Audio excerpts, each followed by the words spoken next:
நீலகிரி மாவட்டம் உதகை அடுத்துள்ள காந்தல் பகுதியில் அமைந்துள்ள தென்னகத்தின் கல்வாரி என்று அழைக்கக்கூடிய குருசடி திருத்தலத்தில் சமத்துவ பொங்கல் இன்று கொண்டாடப்பட்டது.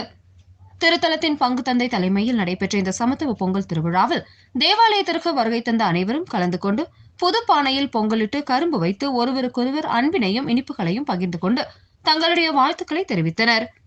அதனைத் தொடர்ந்து கண்கவர் கலை நிகழ்ச்சிகள் நடைபெற்றது.